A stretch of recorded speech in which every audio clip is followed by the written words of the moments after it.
사랑하는 성도 여러분, 오늘 설교 제목이 죽음의 문제입니다. 쉽게 설교 제목으로 가져오기 힘든 그런 제목입니다. 우린 저번 주에 예수님께서 고향, 특별히 20년 이상 함께 살았던 나사렛에서 가서 그 회당에서 말씀을 가르치고 기이한 일들을 전하지만, 놀라기는 하지만은 그들이 예수님을 거절하고 죽이려고 합니다. 하나님의 말씀이, 하나님의 생명이 너무 가까이 왔기 때문에, 너무 친밀하기 때문에 오히려 거부합니다. 그래서 예수님의 그 귀한 생명을 알지를 못합니다. 진주가 있는데, 밭에 보화가 있는데 보고도 보화인 줄 모릅니다. 얼마나 여러분 허무한 일로 끝나겠습니까? 우리의 모든 인생의 결론에 가서 보아하신 주님을 모르고 인생이 끝난다면 얼마나 우리의 인생이 비참해지겠습니까? 그런데 오늘 본문은 이 요한의 사건을 통해서 이제 예수님과 아주 거리를 두는 세상의 권력이 예수님을, 세례요한을 죽이고 멀리하는 것을 보게 됩니다.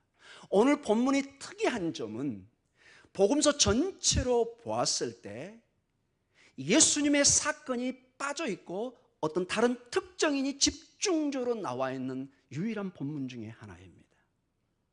그래서 여러분, 이 마태복음 14장 1절에서 12절 말씀은 굉장히 우리에게 중요합니다. 무슨 얘기냐? 언뜻 보기에 예수님이 빠져 있고 하나님이 관여하지 않는 세상의 권력이, 세상이 어떤 곳인가를 우리에게 아주 적나라하게 보여줍니다. 하나님이 없는, 하나님을 무시하는 세상의 권력이, 세상이 어떤 모습을 가지고 있는가를 가장 적나라하게 보여주는 본문 중에 하나가 바로 마태복음 14장 1절과 12절입니다. 우리가 사는 실제적인 모습입니다. 마치 세상 사람들은 하나님이 보이지 않기 때문에 이 땅에 하나님이 없는 것처럼, 그래서 자기들이 주인인 것처럼 권세와 행포를 보여주기 시작합니다. 그래서 이 세례 요한의 죽음이 여기에 그 결과로 나오고, 세례 요한의 이 죽음을 통해서 우리는 세상의 권력과 여기 나와 있는 어떤 섹스와 그 음모와 모든 것이 마치 세상을 지배하는 것처럼, 예수를 믿는 우리는 세례 요한처럼 죽어가야 되고 아무런 힘이 없는 것처럼, 희망이 없는 것처럼 우리에게 다가오고 있습니다. 그래서 오늘 설교의 제목은 굉장한 우리에게 도전을 주고 있습니다. 이러한 세상에서, 이러한 세상의 어둠이 지배하는 이러한 세상에서 우리의 믿음의 사람은 어떻게 살아야 되겠습니까? 과연 어떠한 삶을 이 땅에 살아야 되겠습니까? 이러한 고민을 가지고 오늘 본문을 보면서 저희들의 그 고민을 하나님의 말씀을 통해서 어떻게 우리가 해결하고 어떤 답을 하나님이 주신가를 한번 도전을 통해서 받아보기를 원합니다. 여러분, 받을 준비가 되어 있습니까? 아멘. 저 이 본문을 준비하면서 많이 고민했습니다. 현실에 실제로 우리에게 다가오는 어려움과, 여기서 세상의 권력은 단순히 세례 요한의 목숨만을 가져간 것뿐만 아니라 영적으로는 우리에게 질병을, 우리에게 분열을, 우리에게 아픔을, 죽음을, 미움을, 갈등을, 모든 것을 우리에게 가져오는 그러한 세력들입니다. 이러한 것들을 우리가 염두에 두면서 이 본문을 통해서 하나님께서 우리에게 주는 도전을 받기를 원합니다. 14장 1절을 우리 읽으면서 시작하도록 하겠습니다. 같이 읽겠습니다. 그때 분봉왕 헤롯이 예수의 소문을 듣고, 자, 여기에 주인공 중에 한 사람이 분봉왕 헤롯입니다. 여기서 이 분봉왕이라는 것은 그냥 왕이 아니고 우리가 말하는 이 마태복음 2장 1절에 나와 있는 헤롯 대왕이 아니라 그 헤롯 대왕의 아들인, 전체 이름은 헤롯 안티파스입니다. 한번 따라해 볼까요? 헤롯 안티파스. 예, 여기에 나와 있는 분봉왕은 헤롯 안티파스입니다. 헤롯 대왕의 아들입니다. 이 헤롯 안티파스는 그 당시에 이 분봉왕, 일정 지역의 로마로부터 지위를 받아서 다스리는 사람이란 뜻입니다. 갈릴리와 우리 성경의 베레아, 원래는 페레아인데 지금의 요르단 지역입니다. 그 두 지역을 다스렸던 분봉왕입니다. 전체 유다 전체를 다스리는 것이 아니라 일부 지역은 헤롯 빌립이, 일부 지역은 헤롯 안티파스가, 예루살렘은 로마 칙령에서 그대로 총독이 다스렸던, 이렇게 분배해서 다스리는 그러한 역사적 배경을 가지고 있습니다. 자, 그러한 배경을 가지고 14장 2절을 계속 읽도록 하겠습니다. 같이 읽겠습니다. 그 신하들에게 이르되 이는 세례 요한이라. 그가 죽은 자 가운데서 살아났으니 그러므로 이런 능력이 그 속에서 역사하는도다 하더라. 아멘. 자, 그 신하들이 보고합니다. 이가 누구죠? 1절에 보니까 예수의 소문을 들었으니까 그 이는 예수님을 얘기합니다. 예수님이 어떻게 세례 요한에게 지금 다가오고 있느냐? 헤롯 안티파스에게 다가오고 있느냐? 이미 여러분 이 본문이 나오는 14장 부분은 세례 요한이 이미 참수형을 당한 그러한 상태입니다. 이미 세례 요한은 이 땅의 사람이 아니었습니다. 모두가 다 죽은 걸로 알고 있습니다. 참수형을 처했기 때문에. 그런데 예수를 보면서 세례 요한이 다시 부활해서 살아왔다고 지금 이렇게 믿어지고 있는 것입니다. 이 안티파스의 지금 정신적 양심의 상황이 굉장히 미묘하고 밤잠을 설쳐가면서 고민하는 모습을 보여주고 있습니다. 이게 여러분 세상 권력자들의 본 모습입니다. 그들은 겉으로는 강하고 세상을 지배하는 것처럼 보이지만 때로는 잠을 이루지 못하고 어둠의 세력 속에 스스로 갇혀서 고민하는 모습을 보여주고 있습니다. 여기서 크게 두 가지 점이 헤롯 안티파스에게 크게 작용한 것을 보게 됩니다. 어떤 점이냐? 유대적인 신앙적인 관점과 헬라적인 신앙적인 관점이 지금 서로 혼용되고 있습니다. 이게 무슨 뜻이냐?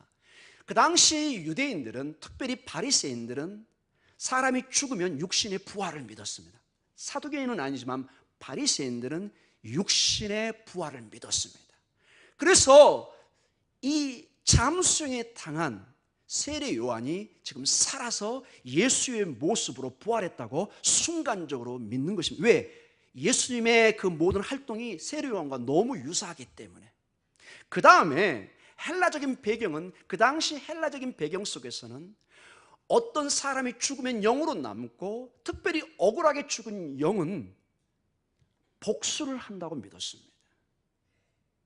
그래서 세례 요한이 어떤 면에서 억울하게 죽었고 그의 영이 지금 다시 살아나서 헤롯 안티파스를 괴롭히고 있다고 스스로 믿고 있었던 것입니다. 이제 죽은 세례 요한이 예수로 다시 태어나서 그에게 복수하라고 한다고 믿고 있었던 것입니다. 지금 여러분 그러한 유대적인 헬라적인 배경을 우리가 가지면은 지금 14장 2절의 배경을 우리가 아주 쉽게 이해할 수 있을 것입니다. 자, 2절을 다시 한번 읽어보도록 하겠습니다. 시작. 그 신하들에게 이르되 이는 세례 요한이라. 그가 죽은 자 가운데서 살아났으니 그러므로 이런 능력이 그 속에서 역사하는도다 하더라. 굉장히 마음의 번뇌와 어려움이 지금 가득 찬 것을 보게 됩니다. 죽은 자가 살아왔다고 생각하면 얼마나 놀라겠습니까? 길을 가다가도 옆을 쳐다보면서 귀신이 나타나지 않나 할 정도로 이렇게 큰 어떤 공포감에 쌓여있는 이러한 그 당시 최고 권력자인 헤롯 안티파스의 모습을 보여주고 있습니다. 어떠한 일을 했길래 이러한 공포 속에 있나요? 14장 3절과 4절의 그 이야기가 시작됩니다. 우리 3절과 4절을 한번 같이 읽어보도록 하겠습니다. 전에 헤롯이 그 동생 빌립의 아내 헤로디아의 일로 요한을 잡아 결박하여 옥에 가두었으니 이는 요한이 헤롯에게 말하되 당신이 그 여자를 차지하는 것이 옳지 않다 하였음이라. 자, 이것은 우리가 3절의 전에 이런 말이 나옵니다. 과거를 회상시킵니다. 지금부터 나오는 내용은 지금 일어나는 일이 아니라 전에 있었던 내용이라는 것입니다. 언제 전이죠? 마태복음 4장 12절에 보니까 예수께서 요한이 잡혔음을 들으시고 갈릴리로 물러가셨다가 4장 12절에 요한이 잡힌 모습을 보여주고 있습니다. 왜 잡혔느냐? 이제 이게 역사적 배경이 우리에게 필요합니다. 이 헤롯 안티파스는 아주 특이하고 윤리나 도덕적으로 상당히 문제가 있었던 사람입니다. 이 헤롯 안티파스는 먼저 결혼한 사람이었습니다. 누구하고 결혼했느냐? 그 당시에 우리에게 좀 생소한 일이지만 나바티안 왕국이 있었습니다. 따라해볼까요? 나바티안. 예수님 당시에 지금의 요르단 지역에 나바티안 왕국이 있었습니다. 큰 세력을 가진 그러한 왕국이 있었고, 그 당시의 왕의 이름이 아레타스라는 왕이었습니다. 그리고 그에게는 딸이 있었습니다. 공주가 있었습니다. 그래서 어떤 면에서 서로 정략적으로 헤롯 안티파스는 아레타스의 딸과 결혼을 했습니다. 근데 조금 시간이 지난 다음에 이 헤롯 안티파스는 별 이유도 없이 이혼을 해버렸습니다. 나는 이 여자하고 살기 싫다. 자, 그냥 여자면은 끙끙 앓면서 헤롯 안티파스가 분봉왕이기 때문에 그냥 있었겠지만은, 여러분 상대 공주가 누구죠? 한 나라의 왕궁의 공주란 말이에요. 나바티안 왕국의 여러분 장인이 가만히 있겠습니까? 역사적으로 보면 이 장인은, 이 나바티안 아레타스 왕은 군대를 일으켜서 전쟁을 일으키고 이 헤롯 안티파스가 거의 패망의 직전까지 몰고 갔습니다. 아주 화를 내면서 이놈을 내가 가만두지 않겠다. 그래서 진짜로 전쟁이 일어났고 헤롯 안티파스는 거의 죽음 직전까지 갔습니다. 그런데 어떻게 여기 살아있을까요? 헤롯 안티파스는 하나님 믿는 구석이 있었습니다. 그의 아버지가 헤롯 대왕이 비록 유대인의 순수한 피가 아니어서 유대인의 왕이 될 수는 없었지만은 로마의 전적인 후원을 받고 유대의 왕이 되었습니다. 그 로마의 후원이 그대로 그의 아들인 헤롯 안티파스에게도 이어지고 있었던 것입니다. 헤롯 안티파스는 바로 로마의 SOS를 친 겁니다. 로마 황제여, 제가 죽겠나이다. 그래서 로마의 도움에 의해서 나바티안 왕국은 무너지고 헤롯 안티파스는 그대로 서 있었습니다. 근데 이 헤롯 안티파스는 제정신이 아닙니다. 오늘 이 본문의 내용을 통해서 보면은 이 3절에 동생 빌립의 아내 헤로디아라는 여자가 나옵니다. 이 헤롯 대왕은 많은 부인을 두고 있었고 여러 자녀들이 있었습니다. 여기 나온 동생 빌립은 이복 동생입니다. 즉 아버지는 동일하고 엄마가 다른 이복 동생이고, 이 이복 동생이 아내를 가지고 있었는데 그게 헤로디아였습니다. 그런데 이 헤롯 안티파스가 동생의 부인인 헤로디아를 취해서 아내로 삼아버린 것입니다. 이게 지금 여기의 사건의 내용입니다. 이 사건을 세례 요한이 불꽃 같은 눈으로 보면서 당신은 잘못됐습니다, 당신은 그러다 지옥 갑니다, 이렇게 막 선언을 한 겁니다. 얼마나 놀래고 지금 깜짝 놀랄 일입니까? 세례 요한은 지금 온 백성이 추앙하는 선지자로 추앙받던 사람이었습니다. 그 사람이 시대의 양시천이 일어나서 당신은 잘못됐습니다, 4절에 그 여자를 차지하는 것이 옳지 않다 하였습니다, 이렇게 지적을 합니다. 헤롯 안티파스도 괴로울 뿐만 아니라 헤로디아는 더 죽을 맛입니다. 이러한 배경의 역사는 그 당시에 가장 중요한 역사학자인 요세푸스의 기록에 의하면 국가적인 스캔들로 일어났습니다. 최근에 최순실 사건처럼 온 나라가 완전히 뒤집어지는, 아니 왕이 유대법을 어겨서까지 저러한 일들을 한단 말인가. 차마 왕권에 도전은 못하지만 수근수근하면서 저거는 분명히 잘못됐다고 모든 사람이 수군대는 내용이 요세푸스의 글에 적혀져 있습니다. 특별히 유대법에 레위기 18장 16절과 레위기 20장 21절에는 분명히 이러한 동생의 아내를 취하는 것은 하나님께서 금한다고 말씀하고 있습니다. 우리 한번 같이 한번 봐볼까요? 레위기 20장 21절입니다. 누구든지 그의 형제의 아내를 데리고 살면 더러운 일이라. 그가 그의 형제의 하체를 범하이니 그들에게 자식이 없습니다. 그리고 이런 사람은 돌로 쳐서 죽이게 합니다. 오늘 본문에서는 요한은 이것이 옳지 않다고 얘기합니다. 4절에 이는 요한이 헤롯에게 말하되 당신이 그 여자를 차지하는 것이 옳지 않다 하였습니다. 우리말로는 옳지 않다고 해석해 놨는데 이 헬라어 원어는 법에 어긋났다 이렇게 적혀져 있습니다. 당신의 일이 유대법에 어긋납니다. 다 덜덜덜 떠는데 세례요한은 목숨을 걸고 말씀을 전하고 있습니다. 자, 이러한 얘기를 듣는 헤롯 안티파스와 헤로디아는 이제 어떤 결정을 내렸냐가 14장 5절에서 12절의 내용입니다. 5절에서 12절에 보면은 헤로디아의 딸이 여기서 그냥 딸로만 나와 있습니다. 우리 복음서에는 그 딸의 이름이 정확히 안 나와 있는데 방금 제가 언급했던 요세푸스의 글에 의하면 이 딸은 살로메입니다. 따라해볼까요? 살로메. 정확하게 살로모라고 이름이 적혀져 있습니다. 그 당시 나이가 12세에서 14세 정도 됩니다. 이러한 딸을 통해서 그 당시에 마침 헤롯의 생일날이었습니다.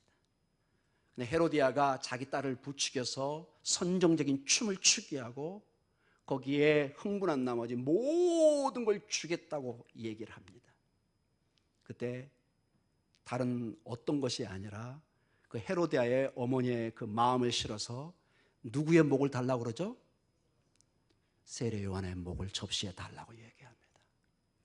사랑하는 성도 여러분, 어떻게 생일 잔칫날 춤 한번 보면서 그런 맹세를 하고 하나님의 사람의 목을 칠 수 있을까요? 세상은 이렇게 우습게 우리를 여깁니다. 세상은 여러분 교회를 때로는 굉장히 만만하게 생각합니다.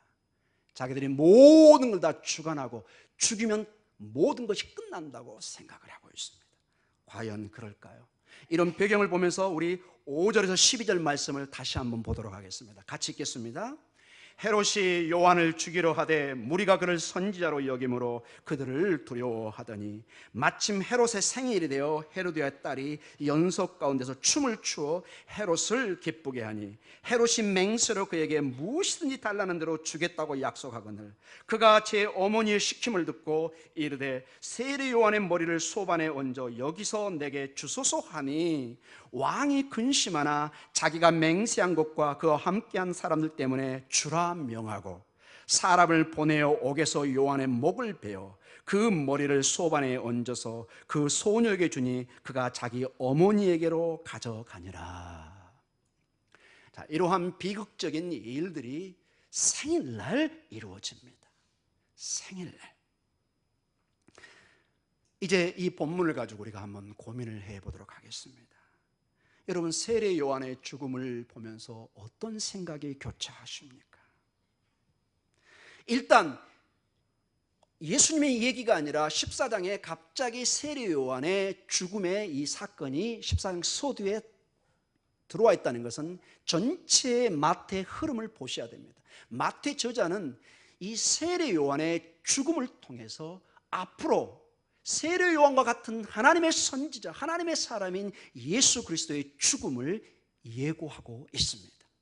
이제 조금만 지나면 17장에 가면 예수님이 동일한 이 헤롯 왕과 본디오 빌라도와 그 다음에 유대 지도자들에 의해서 십자가형에 처해서 죽는 것을 보게 됩니다. 헤롯 안티파스의 그 갈등과 불신앙이 먼저는 세례 요한의 참수형을 불러왔고 그 다음에 예수님의 십자가형을 초래하는 것을 보게 됩니다. 근데 문제는 우리에게 어려움을 주는 것은 세례 요한은 주님도 인정하고 모든 사람이 인정했던 메시아의 길을, 주님의 길을 예배했던 마치 이사야에 나와 있는 광야의 소리와 같은 사람이었습니다. 하나님의 길을 예배했던 선구자였고 정말 이 땅의 가장 위대한 자라고 주님이 칭찬할 정도로 그런 사람이었습니다. 이 선자는 예수님처럼 광야에서 고통을 당하고 메시아의 고통과 죽음을 거의 동일하게 경험했던 그러한 선지자요 선구자였던 것을 보게 됩니다. 자, 이제 이러한 위대한 누가 봐도 하나님의 말씀과 성령의 충만해서 이러한 일들을 했으면 우리는 세례 요한의 사실 죽음을 예상하지 않습니다. 하나님께서 이 사람을 특별히 보호하고 특별히 승리자로 인도할 것을 예상하는데 여기에 비참한 죽음이 있습니다. 여러분, 이러한 내용들을 어떻게 이해할 수 있겠습니까? 이 내용을 깊이 보면은 마태는 우리에게 또 다른 여기 한 이야기가 아니라 깊은 신학적인 내용으로 우리를 초대하고 있는 것입니다. 이건 단순히 헤롯 대왕과 세례요한과 예수님의 대항이 아니라 사탄의 세력과 하나님의 나라가 지금 이 땅에서 부딪히고 있는 것을 보여주고 있습니다.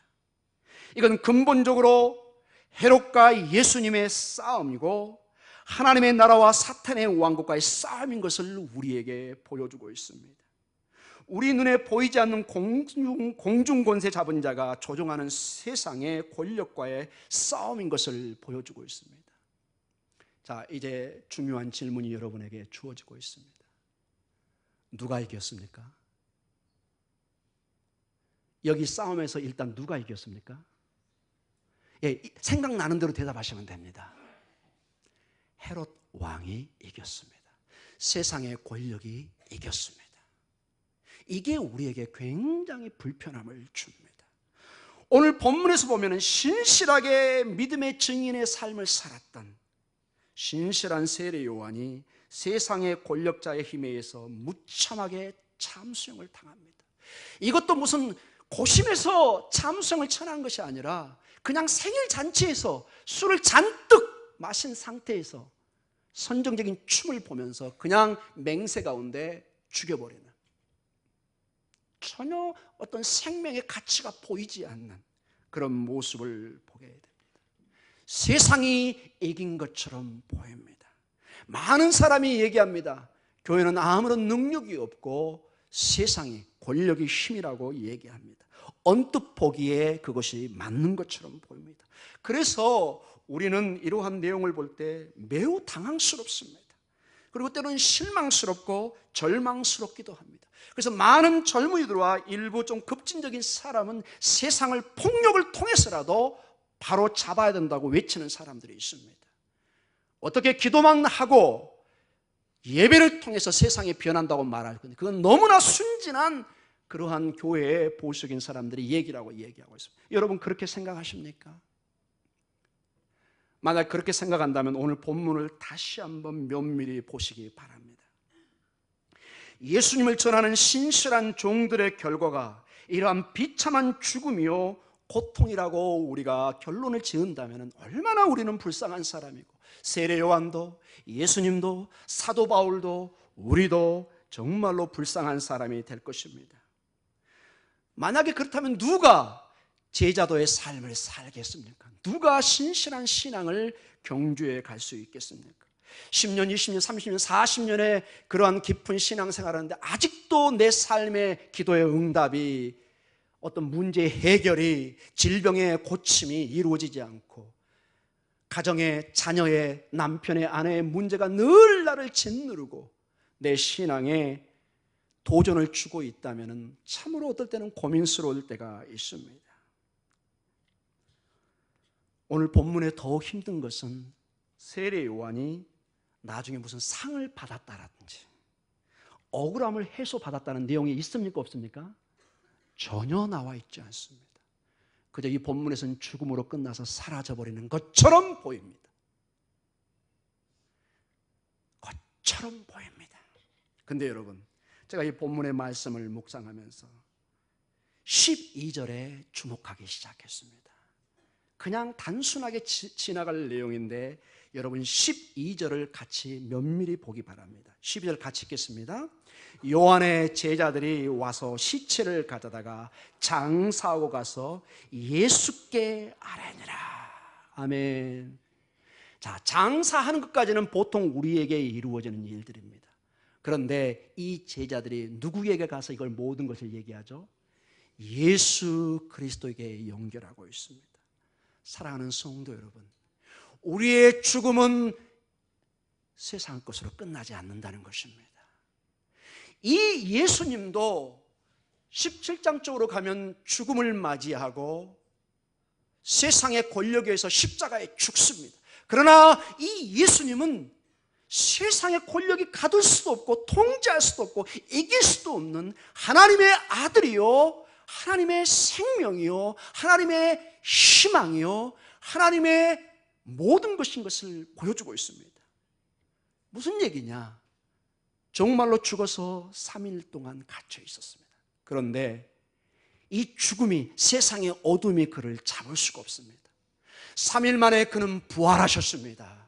그 무덤은 비어 있습니다. 이 생명의 주님, 부활의 주님과 세례 요한의 지금 죽음이 연결되고 있다는 데 핵심이 있습니다. 사랑하는 성도 여러분, 우리의 삶은 이 생명의 주님과 연결될 때 희망이, 소망이 보이기 시작합니다. 여기에 우리의 신앙에 놀라운 비밀이 있는 것입니다. 에스겔서에 나와 있는 37장에 나와 있는 마른 뼈다귀입니다. 아무런 희망이 보이지 않습니다. 자기 스스로는 아무것도 할 수 없는 그 죽음 자체요, 절망 자체요, 누구도 쳐다보지 않는 그런 존재입니다. 그러나 하늘로부터 하나님의 성령이 임하니, 하나님의 성령이 바람처럼 임하니, 하나님의 생명이 임하니 힘줄이 생기고 가죽이 입혀지고 한 사람 한 사람이 모여서 군대가 되어서 하나님의 위대한 용사들로 변해가는 것을 보게 됩니다. 이것이 우리 신앙에 말해주는 위대한 신앙의 비밀입니다. 여기에 세례 마태의 중요한 메시지가 담겨져 있습니다. 세례 요한의 이야기는 죽음으로 비참한 결과로 끝나지 않는다는 것을 12절에 말씀해 주고 있습니다. 길이요 진리요 부활이신 예수님께 보고됩니다. 예수님께 연결됩니다. 예수님과 함께 합니다. 그의 죽음은 예수님의 죽음을 예고하고 이제 우리는 믿음으로 세례 요한이 주님의 부활과 함께 부활할 것을 믿음으로 받아들이는 것입니다. 사랑하는 성도 여러분, 세례 요한은 주님의 부활 사건과 연결되고 있습니다. 하나님께서 우리 예수님을 부활시키셨습니다. 세례 요한도 반드시 부활시킬 것을 믿습니다. 사랑하는 성도 여러분, 사도 요한도 세례 요한도 그 당시는 남들이 볼 때 가장 비참한 인생을 사는 것처럼 보였습니다. 약해지고 또 약해지고 매맞고 헐벗고 역경 속에서. 그러나 2000년이 지난 다음에 세례 요한은 영롱한 일원처럼 이렇게 설교에 나오고 있습니다. 사도 바울의 이름은 신약 성경에서 사도 바울의 이름을 빼고는 많은 부분 우리가 읽을 수도 없는 중요한 사람으로 선포되고 있습니다. 사랑하는 성도 여러분, 지금은 우리가 미미하지만 하나님의 때에 하나님의 생명책에서 세상이 부러워하는 이름이 될 줄 믿습니다. 더욱 놀라운 것은 이제 주님이 그 생명을 이미 이 땅에 가져와서 작지만은 아직도 이곳에 세상의 부패함과 권력의 남용들이 있지만은 하나님의 나라의 능력이 마치 누룩처럼 스며들고 있다는 것입니다. 우리의 입술과 우리의 손과 우리의 삶을 통해서 이 하나님 나라의 임재와 역사가 지금 누룩처럼 번지고 있습니다. 30배, 60배, 100배 역사가 있을 줄 믿습니다. 우리는 세상 말로 무식하게 예수 그리스도를 신뢰하고 반드시 그분이 우리에게 영원한 수확을 주실 줄 믿고 나아가고 또 나아가는 것입니다. 우리가 가을을 가지고 오지 않는 것을 너무나 잘 알고 있습니다. 주님이 우리에게 봄을, 여름을, 가을을 가져올 줄 믿습니다. 여기서 중요한 것은 사도 바울의 죽음을 작은 한 면으로 보면 너무나 비참한 세계입니다. 죽음이요 그저 무덤에서 사라져버리는, 이것은 작은 세상의 단면들입니다. 그러나 우리 주님은 우리를 초대해서 큰 하나님의 구원의 큰 그림으로 우리를 초대하십니다. 구원의 거대한 강물로 우리를 초대하셔서 만왕의 왕이신 예수님께로 우리를 인도하십니다. 그리고 마태복음 10장 28절에 이렇게 우리에게 말씀하십니다. 너희가 이 땅을 살면서 누구를 정말로 두려워해야 될 것인가? 우리 10장 28절을 같이 읽도록 하겠습니다. 몸은 죽여도 영혼은 능히 죽이지 못하는 자들을 두려워하지 말고 오직 몸과 영혼을 능히 지옥에서 멸할 수 있는 일을 두려워하라. 아멘. 사랑하는 성도 여러분, 정말로 우리가 두려워해야 될 것은 이 땅의 생명도 죽일 수 있고 영원한 생명의 심판을 할 수 있는 주님을 두려워해야 될 줄 믿습니다. 세상의 권세는, 세상의 어둠의 세력은 우리에게 겁을 줍니다. 핍박을 주고 생명의 위협을 주면서 하나님의 사랑에서 떨어나가라고 얘기합니다. 너는 실패자다, 너는 비참한 자다, 너는 낙오자다, 예수를 믿고 네가 얻은 게 무엇이 있느냐고 조롱하듯이 얘기합니다. 그러나 우리 주님은 말씀하십니다. 요한복음 16장 33절에 이렇게 제자들에게 당부하고 승천전에 말씀하십니다. 같이 읽겠습니다. 이것을 너희에게 이르는 것은 너희로 내 안에서 평안을 누리게 하려 함이라. 세상에서는 너희가 환난을 당하나 담대하라. 내가 세상을 이겼노라. 아멘. 주님이 세상을 이기셨습니다. 이것을 믿음으로 바라보는 자는 이 땅의 삶에서도 승리할 줄 믿습니다. 사도 바울 선생님은 계속해서 빌립보서 3장 14절에 이렇게 우리의 믿음의 삶을 재촉하십니다. 우리 다 같이 읽겠습니다. 빌립보서 3장 14절입니다. 같이 읽습니다. 표대를 향하여 그리스도 예수 안에서 하나님이 위에서 부르신 부름의 상을 위하여 달려가노라. 아멘. 세상이, 어둠의 세력들이 우리의 믿음의 이 순례의 다른 박질을 막을 수 없을 줄 믿습니다. 마지막으로 여러분과 나누고 싶은 것이 있습니다. 이 땅의 삶이 비록 어둠의 세력이 우리를 위협하지만은 우리에게는 예수 그리스도의 복음의 능력이 있습니다. 성령이 우리와 함께 하십니다. 보혜사 성령이 우리를 인도하시고 변호하시고 함께 하신다고 말씀하고 계십니다. 이 땅의 삶에 혼자서는 절대로 이 어둠의 세력을 이길 수가 없습니다. 말씀의 검, 성령의 검, 말씀의 투구, 성령의 투구를 입으셔야 됩니다. 성령의 충만함을 받으시기를 기도합니다. 성령의 바람이 불어서 이 땅의 삶이 오직 표대를 향한 삶을 통해서 믿음으로 승리하는 놀라운 역사가 여러분의 삶이 위에 있기를 기도드립니다. 기도하겠습니다.